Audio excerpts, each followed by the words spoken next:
रमजान में अल्लाह का अजाब। एक नाफरमान बेटी की दास्तान। रमजान का मुबारक महीना चल रहा था। रोशनी और बरकत से भरे इन दिनों में हर घर में इबादत और सुकून का माहौल था। लेकिन एक गांव के कोने में ज़ैनब बी का छोटा सा कच्चा घर कुछ और ही कहानी बयां कर रहा था।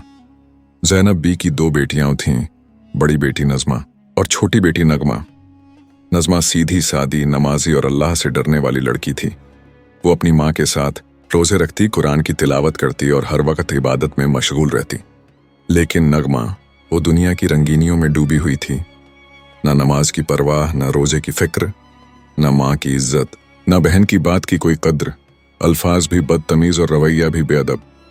जब ज़ैनब भी उसे नमाज पढ़ने को कहती तो वो चिल्ला उठती, अभी मेरा मूड नहीं है। जब नज़मा इबादत करती तो नगमा ताने मारती, तू खुद को फरिश्ता समझती है क्या?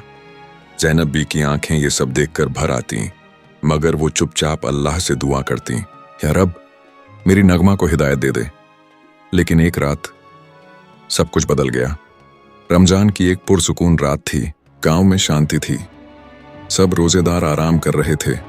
ज़ैनब बी और नज़मा सहरी की तैयारी कर रही थीं, लेकिन नगमा घर से गायब थी। सुबह जब वो लौटी तो उसके कपड़े गीले थे, बाल बिखरे हुए और आंखों में अजीब सी चमक थी। ज़ैनब बी ने घबराकर पूछा, कहाँ चली गई थी नगमा?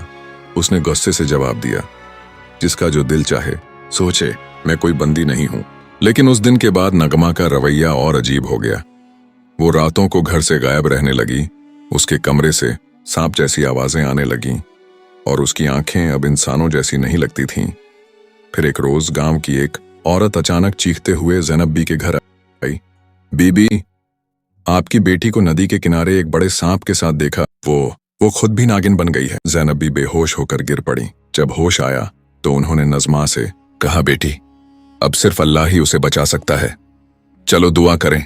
नज़मा ने कुरान शरीफ उठाया और पूरे दिल से तिलावत शुरू की। रात भर ज़ैनब बी और नज़मा ने सजदा करके अल्लाह से नगमा के लिए दुआ मांगी। अगली सुबह नदी के किनारे एक अजीब मंजर था। एक लड़की बेहोश पड़ी थी, बदन पर सांप की छाल थी और आंखों से आंसू बह रहे थे। वो नगमा थी। जब होश आया तो वो जोर जोर से रोने लगी, अम्मी, बहन, मुझे माफ कर दो, मैंने अल्लाह के हुक्म की नाफरमानी की, रमजान की पाक रातों को गुनाह में गुजार दिया, ये उसी का अजाब था। ज़ैनब बी ने उसे गले से लगा लिया। नज़मा ने कुरान उसकी पेशानी पर रखा और कहा, अल्लाह रहम करने वाला है, मगर हमें खुद भी बदलना पड़ता है। उस दिन के बाद नगमा पूरी तरह बदल गई। वो सबसे पहले मस्जिद गई, सजदा किया और आंखों में आंसू लेकर कहा, या अल्लाह, तूने मुझे बचा लिया, अब मैं अपनी बाकी जिंदगी तेरे ही रास्ते पर चलूंगी।